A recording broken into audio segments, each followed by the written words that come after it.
Welcome to Wild Connection, the podcast. I'm your host, Dr. Jennifer Vertelen. I'm a scientist and author that studies animal behavior. I'm passionate about animals and exploring the complexity of their lives, their intelligence, relationships, families, social connections, and emotions. I also love helping people reconnect with nature to live better lives. This podcast is about you, other animals, and how we're all connected in this wild and crazy thing called life. Welcome back to Wild Connection. Today's guest, Robert Macfarlane, is someone who makes us see the world differently through his words and his unflinching invitation to listen more deeply to the natural world. He's an internationally acclaimed author whose work explores the deep connections between language, landscape, and human meaning. He's also a fellow of Emmanuel College at the University of Cambridge, and his writings have been translated into over a dozen languages and adapted to operas, films, and public art. He is forever expanding the reach of environmental storytelling around the world. In his newest book, Is a River Alive?, he explores this profound question. What would it mean to treat rivers not as a resource, but as living entities with whom we are in a relationship with? Together, we will travel across riverscapes, laws, and languages, from New Zealand to Canada, reimagining our place in nature. Before we get started, I want to invite you to take your own journey into reconnecting with the natural world. My Audible course, Reconnect with Nature, offers a practical and reflective guide to rebuilding your relationship with the earth, wherever you live. It pairs beautifully with the companion workbook, Rooted in Nature, which is now available on Amazon. Whether it's rivers, forests, or fungi, these resources are designed to help you deepen your sense of place and purpose. You can find links in the show notes. Now, let's return to the flow and get into today's conversation.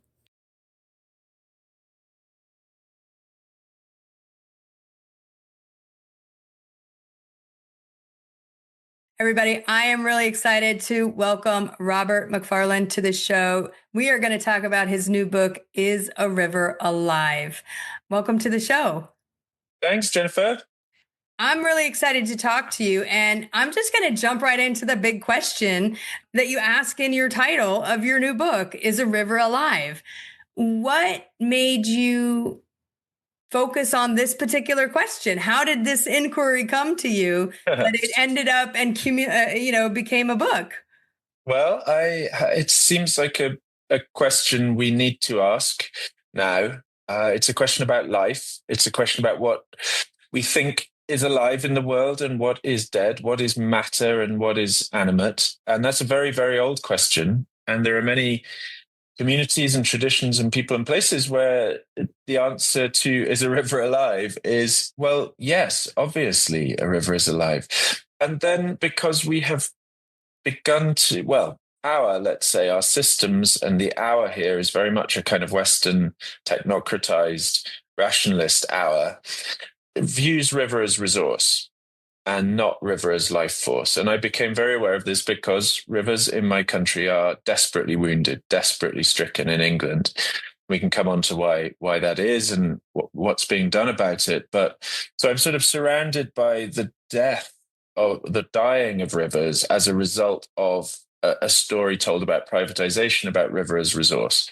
And I wanted to seek other stories, older stories, and help tell them again.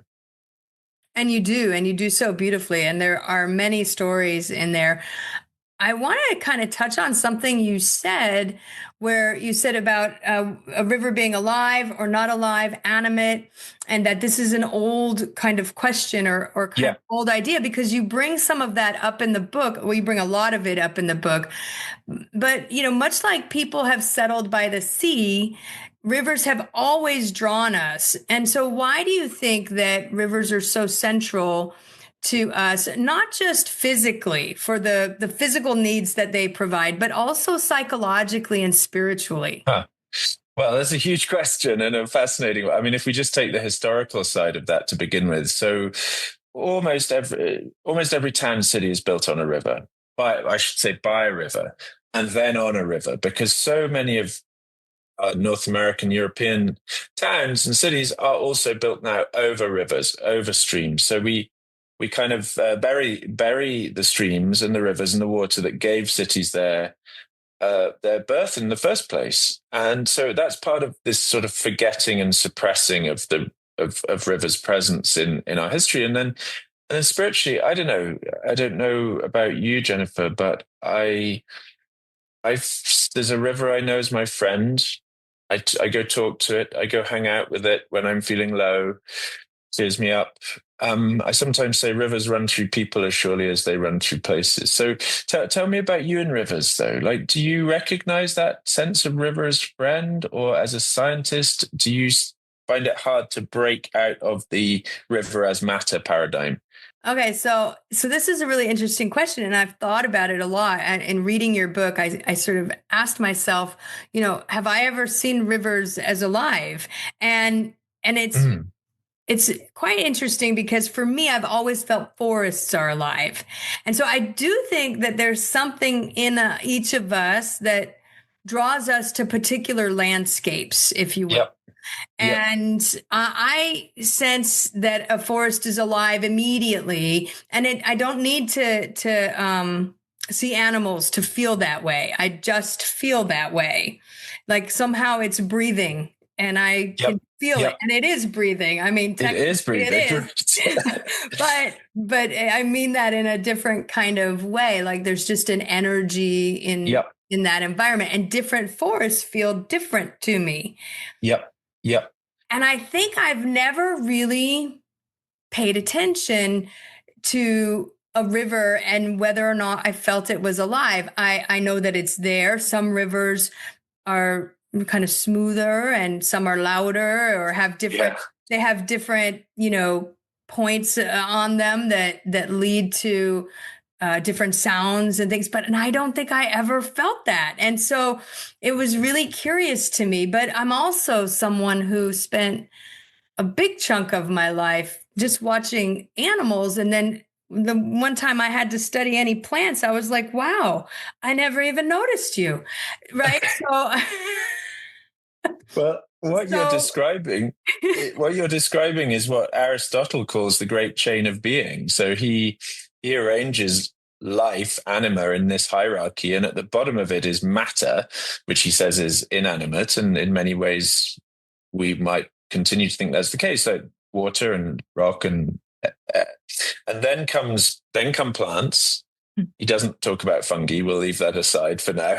but we'll circle And back to them. circle back. Then come animals, then come humans, and then come the angels. But that's another story altogether. So, but each rung up you go, you get more anima, you become more animate, Okay. and you also have the power over the rungs beneath you. So it's like a power structure, very, very much so. So maybe the hard thing is to rethink what we mean by life, right? That's what we mean by aliveness, and that's why I think the question of Mhm.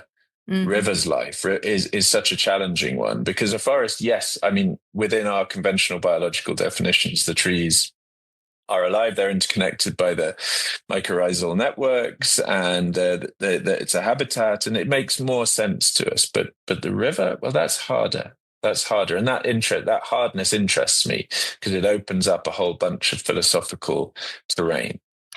Yeah. And I think one of the interesting things in the book, I mean, there are many interesting things, but one of them is how much of a indigenous perspective you integrate into this question and the exploration across in different rivers. And Ecuador is one of the sort of pioneering countries in this. There was a river that you went there to visit. Yep. And and they embedded the rights of nature Hmm. into their constitution, Right. and this is rooted in indigenous perspectives, right? So from a kind of Western or European point of view, there is that hierarchical viewpoint, but historically, in humans and human communities, indigenous perspectives saw everything as being alive and being Right. maybe still a bit anthropocentric, embodying, right, aspects of either people or the people embodying aspects of nature. Do you see these kinds of philosophies entering more mainstream and environmental thought like now at this Yeah. I do, and urgently so. I mean, it's what Joanna Macy calls the great turning that is necessary, that is under, well, I would say it's underway, although the new administration in the US is, hard Aristotelian in that sense. The great chain of being is firmly in place, and humans are right at the top of that. And economic interests, it's not humans, I should say, it's Homo economicus is at the top of the new administration's chain of being.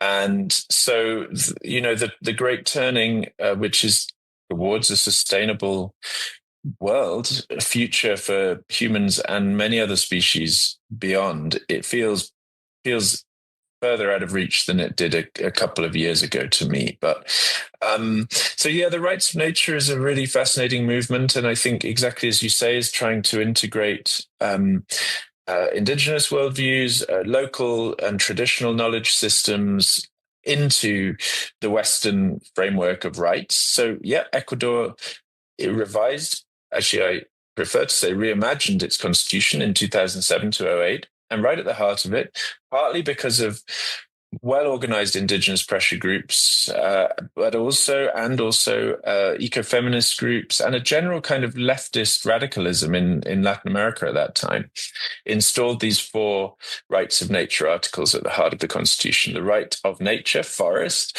river, to exist and flourish and persist.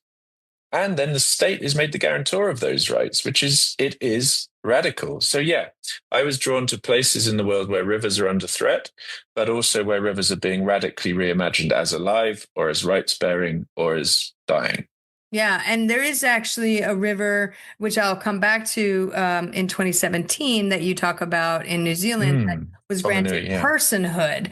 Um, Mm. but before we do that, you kind of introduced in the beginning of the book this idea of a nature contract. And can you kind of give the audience a little bit of background about what that is and how it ties to rivers, our aliveness, and our relationship with the natural world? Well, the phrase is the philosopher Michel Serres, and he's building on Rousseau and others who speak of the social contract.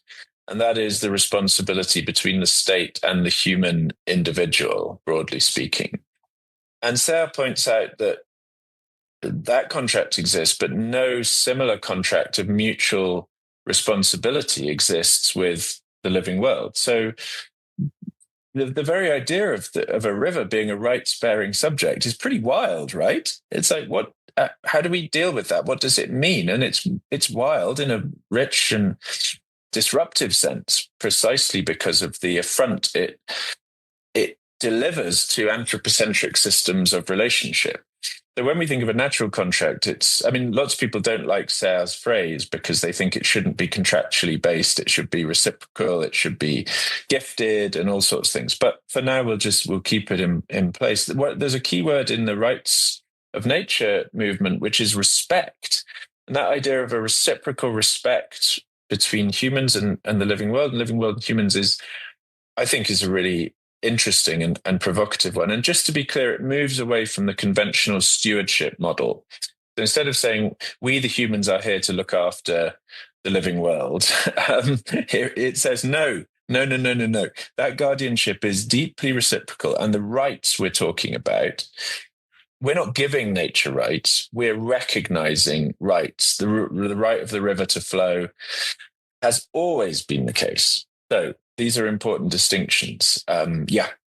I mean, so one of the things that comes to me when we think about reciprocal and respectful relationship Hmm. with Hmm. nature is that, I recently had somebody on the podcast whose, main kind of push is for people to get this economic by the numbers, right? Let's talk about Yep. how valuable Natural a river capital. is to us, how much money it provides us, and if we can generate enough economic benefit, then we'll protect it. And I've always been frustrated with this perspective because at the end of the day, I don't think that we as people are motivated to care about something by some abstract valuation that it's given.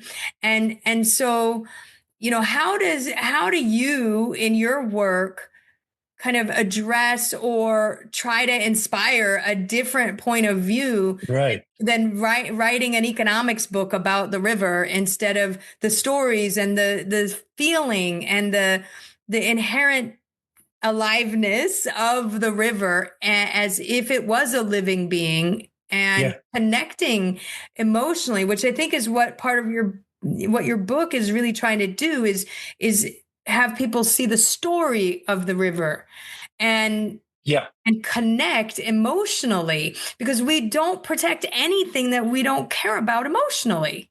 Right. Well, you've answered your own question brilliantly, and we will not save what we do not love. We rarely love what we cannot name, what we do not know, what we cannot reach, what we cannot see, touch, be close to. Rivers run through. Everyone lives in a watershed. Everyone lives in a watershed, and everyone has a river who speaks to them. I've yet to ask anyone, "Who are your rivers?" A question I love to ask people, and for them to come up dry, as it were. And I'll ask you, who are your rivers? Meaning Who are the the ones that are rivers? by me. Well, the ones who have flowed, and I say who, not which, and that, but as you know from the book, it's something I tried to do. But the rivers who have flowed in your life in the past, in the present, the ones that you come to your mind or to your heart when you remember Mhm. passionately, intensely. Yeah, you must have so many as a forest ecologist. Well, one of the ones that just jumped into my mind, and I don't know if it's the correct name for it, is the Sarapiqui in Costa Rica. There, I will never forget.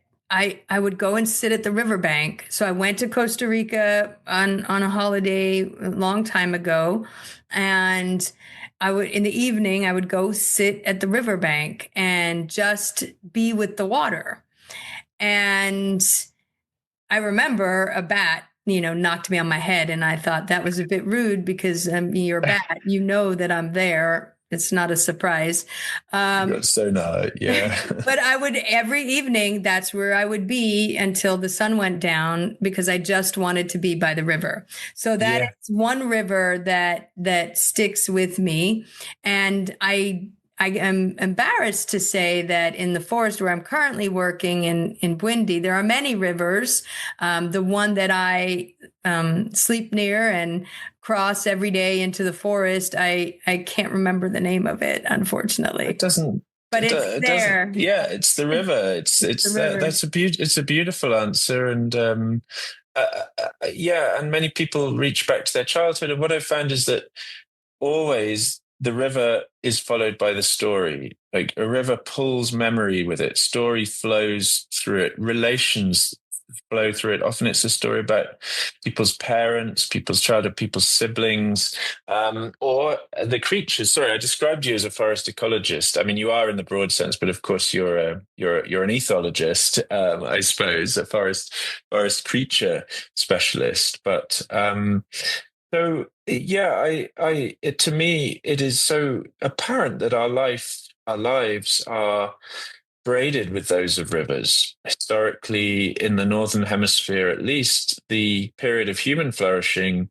in the area that was glaciated is coeval with the period of river flourishing, because when the ice left about the end of the Pleistocene 10, 12,000 years ago, the rivers started really flowing and humans started moving into that region. So if you take the long human view, our fate absolutely flows with rivers, and it flows on into the future. But so I'm always arguing that the resource account, the natural capital account, how much is a river worth to us, is such a small part of the story, and yet it's the part of the story that's become dominant.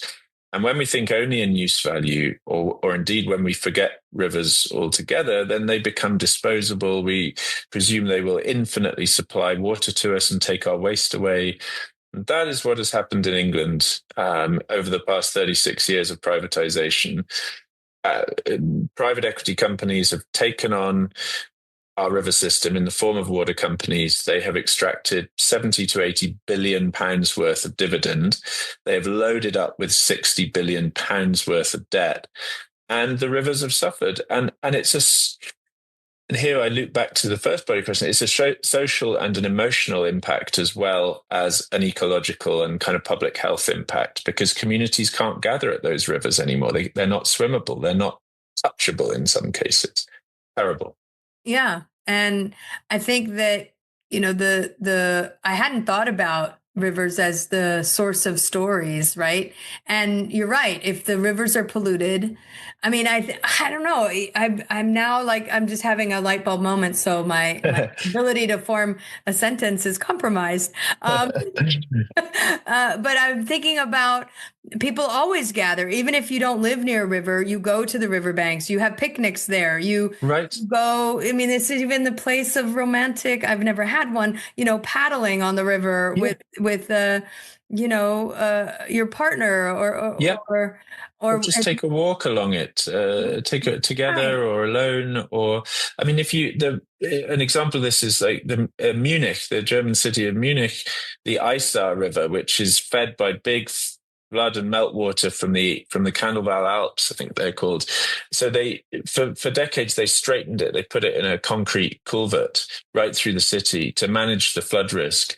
And then in the 90s they began to reimagine the city's relationship with that river, and they took away the culverting, big, massive, expensive, long-term project, and reconnected the river to its floodplain, let it wander through the city.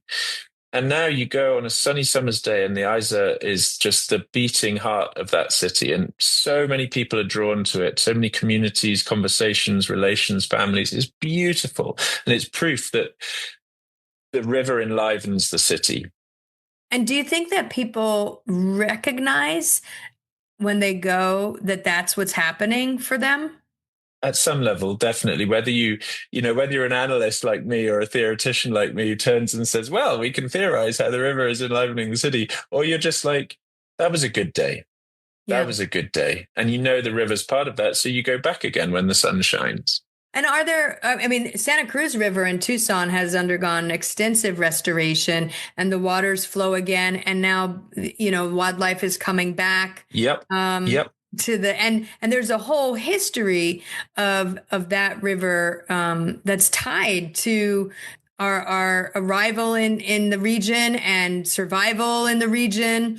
And so I'm wondering, are there other examples of this kind of restorative, and I can mean ecologically, but also then psychological restoration that you have seen happening in other places? So many. I mean, so I write about a lot of them. I should say the book is, it's full of harm and damage and at times despair, but it's also, I think, probably the final keynote is wonder and hope and joy, and a recognition of how quickly rivers heal themselves if we give them a chance, and how our life is healed by them in return.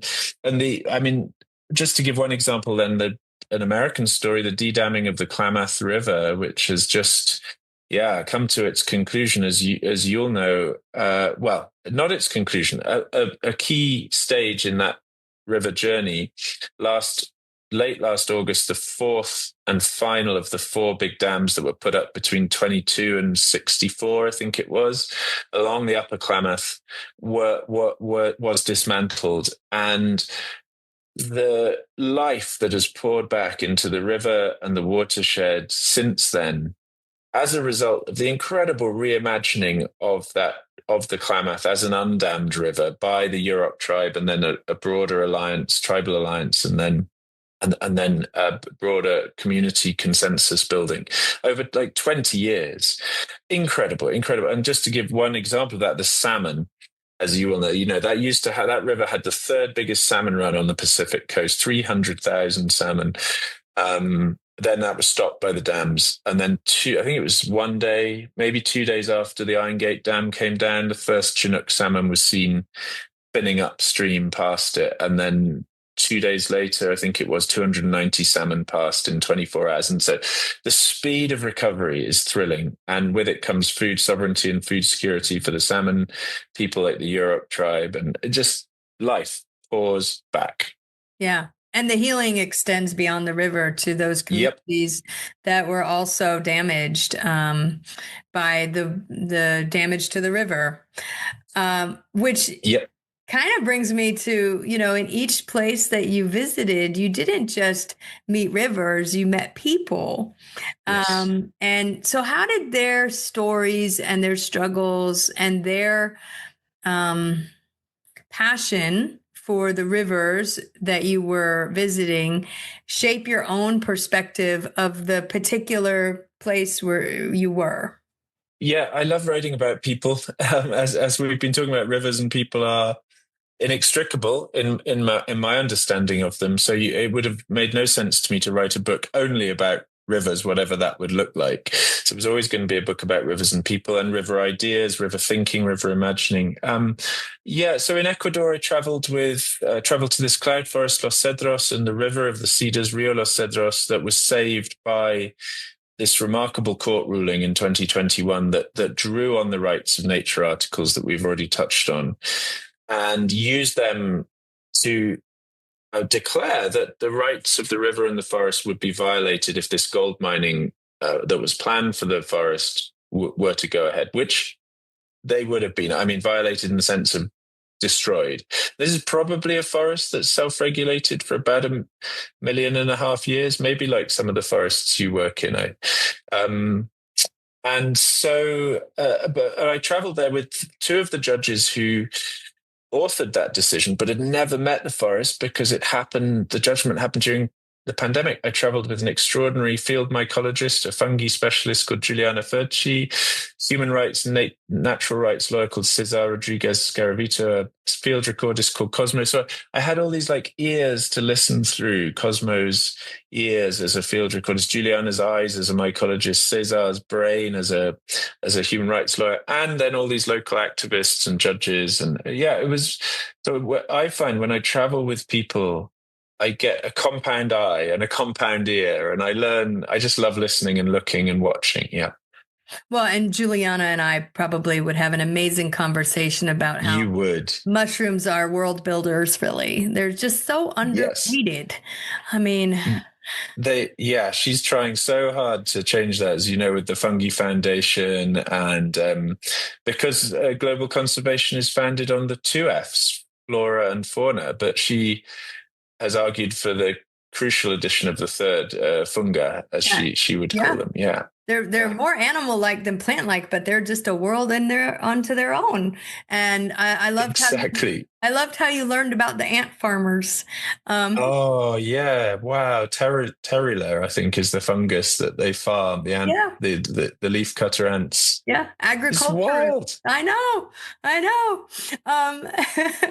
Do you see that happening in your forests? Do you watch? Do you have? I haven't seen leafcutter ants there. What I have, so I'm an odd duck. Okay, I dropped a small piece of potato once on the floor by where I was eating, and it didn't take long. Ants were there, and they were breaking off chunks of potato. And it took 3 hours for that. I mean, it wasn't even that big of a potato, but ants are small. So I filmed for 3 hours disassembling this chunk of potato. And there was one ant, it was I don't know if it was greedy or it just bit off more than it could chew. And it was struggling to carry, and others were zipping by, and I followed them all the way to see, well, where were they going? Yeah. This potato, what were they going to do with the potato? Are these farmer ants? I don't know. But there's a lot of different kinds of ants where I work in Bwindi, some I have a tense relationship with, I bet you put it do. that way. But the ones that are really common create these highways. And I mean, it's hundreds of it's thousands of ants just zipping by. And if you step there, you are in very big trouble. So you have to cross The over highway. the highway, and Wow. you see them forming bridges, to allow others to climb over. It's really fascinating. And then there's the terrifying large ants. Listeners can't see me, with pinchers who will just bite a chunk out of your skin. And Oh, wow. yeah. So there's a lot of different ants. I love ants. I obviously I can watch them for hours. But I guess they cross their own sort of small rivers when there's big puddles. They create Yeah. bridges supporting each other so that everybody can cross over water Unbelievable. that's in their way. So yeah, it's I enjoyed your joy at learning that there are leafcutter ants are farmers. Yeah. Yeah, Yeah. It was a joyful discovery. Yeah, that's a really good example of coming to understand the forest's relations better through, of course, through experts of many kinds. Yeah. yeah. Well, I recently just taught a class called Animal Well-Being, and one of the topics there was personhood Oh, and legal personhood, right? yeah. And and a lot of times when it's come up in the legal system, at least here in the United States, it's been directed at animals. So most notably chimpanzees. And then in Argentina, there was a case of an orangutan named Sandra who was granted personhood.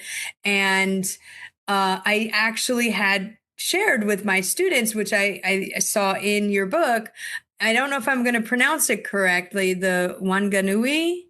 Well, Whanganui, I think, is how I've Okay. heard it Say pronounced. it Yeah, the again. Whanganui. Yeah. Whanganui. Whanganui.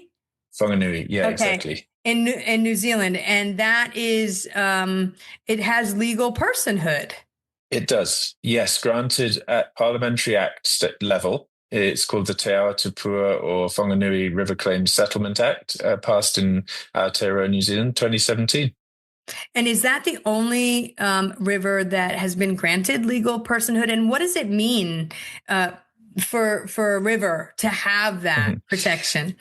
It's certainly not the only one that's been granted it. There have been a lot of river personhood declarations. Some have legal force.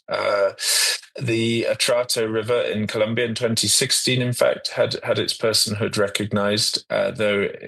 Well, so what does it mean? Well, what that means, what the term of art means that the river has legal standing, which is to say it can bring suit in court. And it's slightly different to rights. So the two are often bundled up together, but they don't have to be. So I became very, I think, inspired by the rights movement. I'm slightly more skeptical about the legal personhood for rivers movement, because there's a whole thing. Oh, if the river can sue, if it can it be sued in return? And there's an easy answer to that. No, but it causes problems. So I prefer the model of rights. It's like the river has always had the right to flow. It's had it since it began flowing, and what humans do and it's had the right to go unpolluted, to flourish, persist, and exist in the phrasing of the Ecuadorian Constitution. So that makes perfect sense to me, and it's a way of declaring as a principle rather than a sort of pragmatic move that a river has intrinsic life and intrinsic value that is different to asset value. And of course, the new administration is all about asset value, and so the rolling back of a lot of the clean water regulations and protections, the redefinition of what waters of America means. Those are the ones that enjoy federal protection from certain key pollutants. All of this is really to emancipate what the administration refers to very vaguely as economic interests, which is broadly, I would say, the interests of plutocrats. Yeah, I mean, it's interesting you brought something up that even the students brought up when we talk about legal personhood. They were like, "Well, so if an orangutan is a person, then can it commit a crime?" Like, Yeah. if Yeah. it attacks someone, do we put it in jail? And so they sort of are, they had this same kind of struggle with the idea of personhood. Like we should give rights, but personhood doesn't make a lot of practical sense, actually.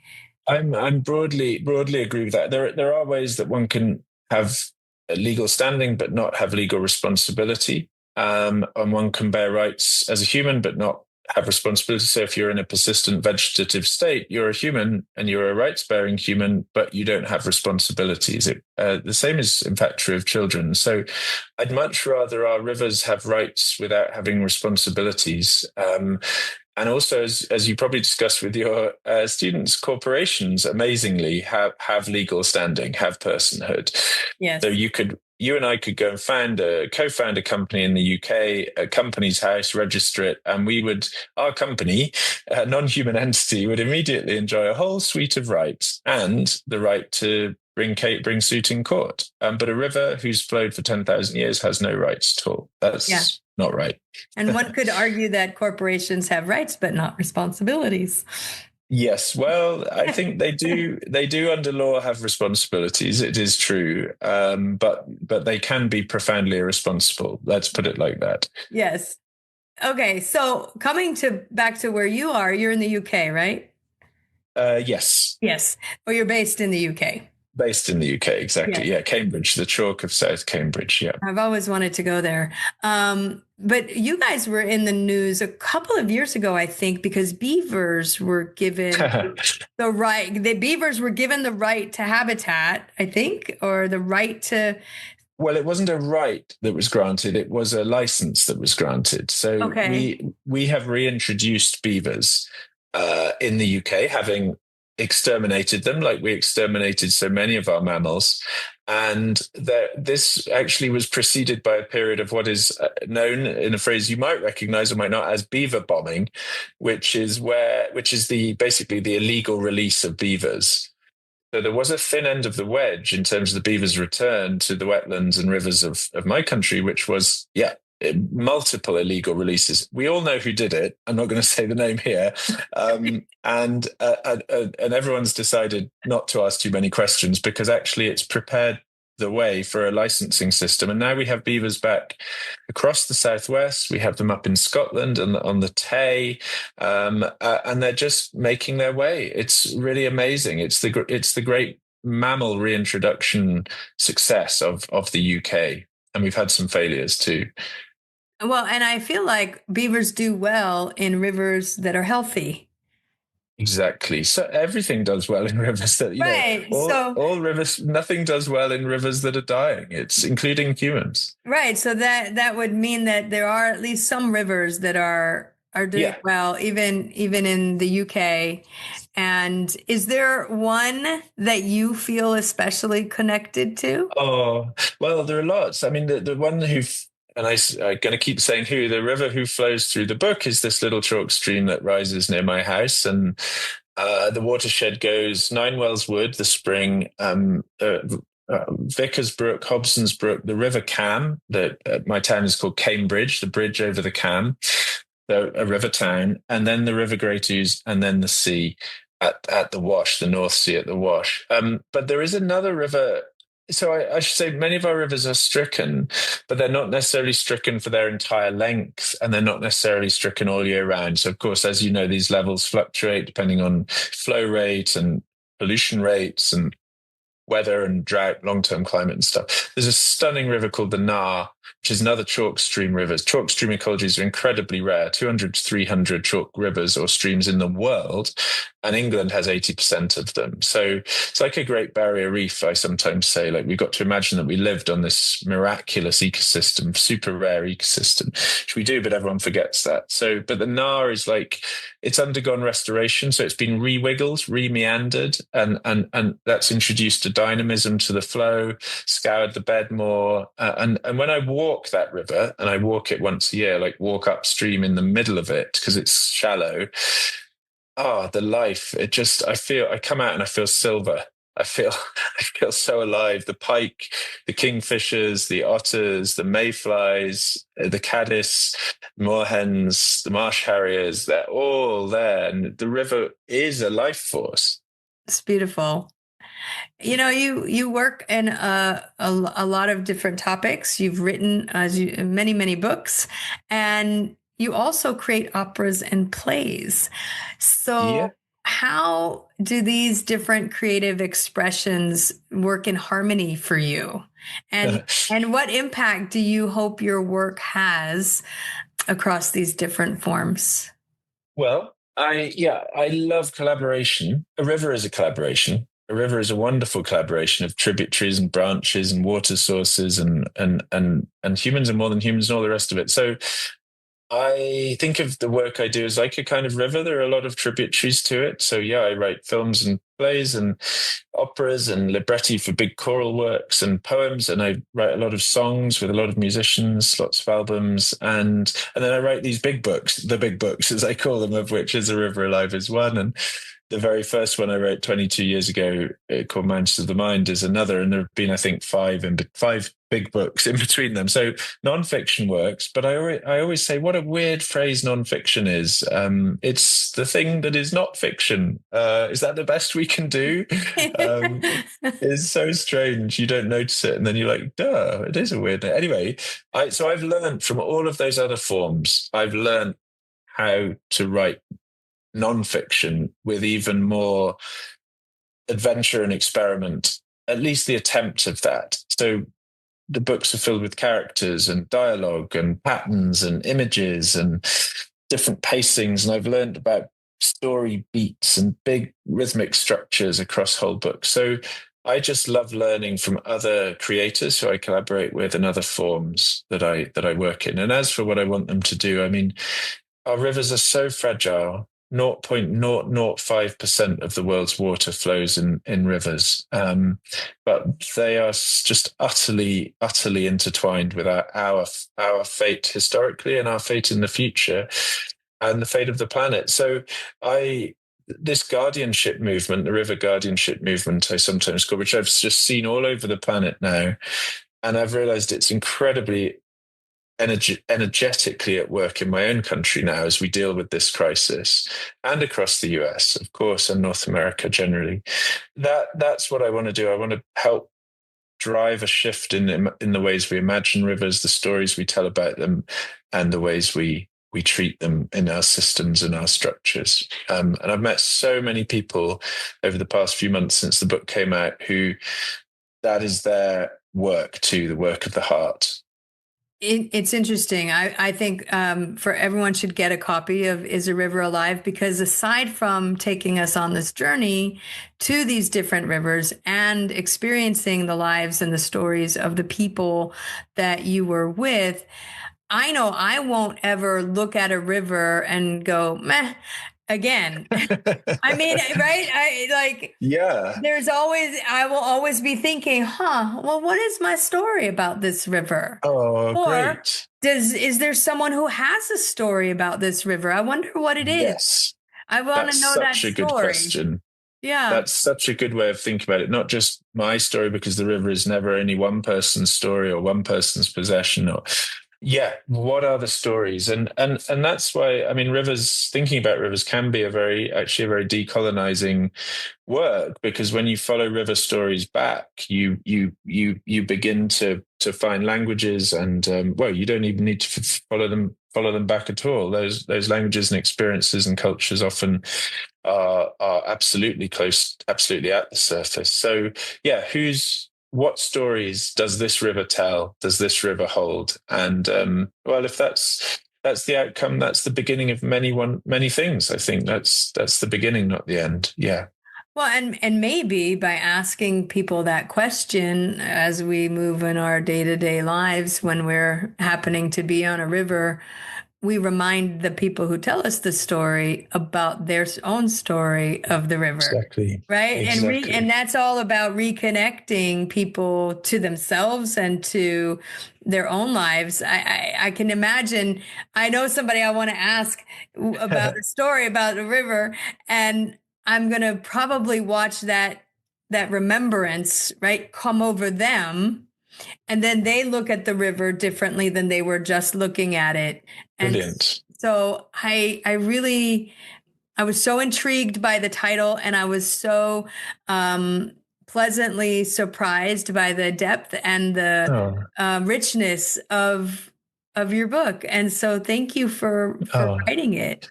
Thank you. That's lovely to hear that, especially from someone who thinks as hard about the more than human world as you do. You devoted your life to forests and the lives of forests and the lives that forests enable. And I'm really happy it spoke to you, but also, opened a few questions and realms of thought and experience for you. That's more than I could ask for, really, more than any writer can hope for. You just want to change the way readers feel about the world and see the living world, in my case. So that's, thanks, Jennifer. No, you're welcome. And so are you working on any, is there anything coming up next for you that people can keep an eye out for? Yes. Well, two books, and then I really am going to go to sleep for about 6 months, I think.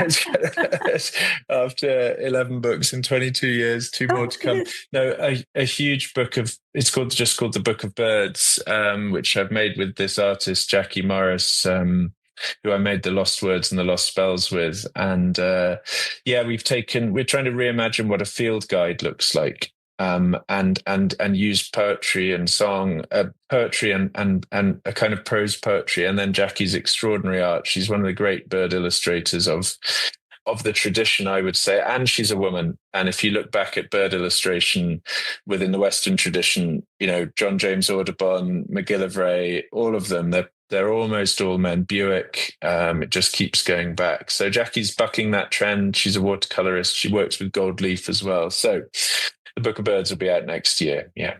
Okay, wonderful. Well, I'll keep an eye out for it. And thank you so much for sharing your point of view, your perspective, and for sharing this book with all of us.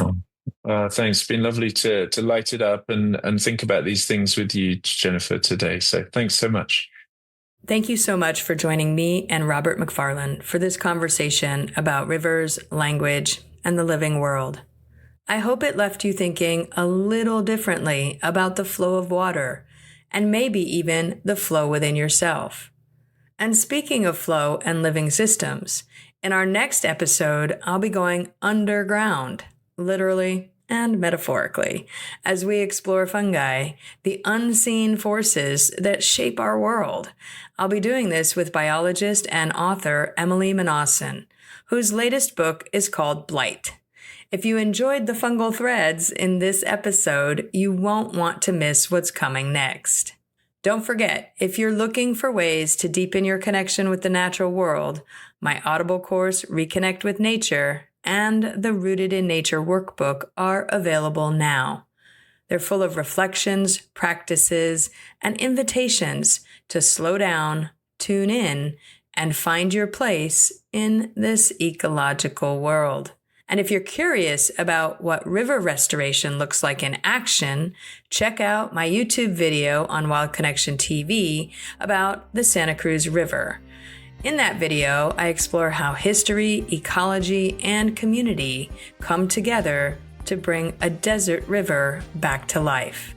It's a powerful example of how rivers and our connection to them can also be renewed and restored. You can find links to those, plus the latest episodes and blog posts, by visiting jennifervertelen.com.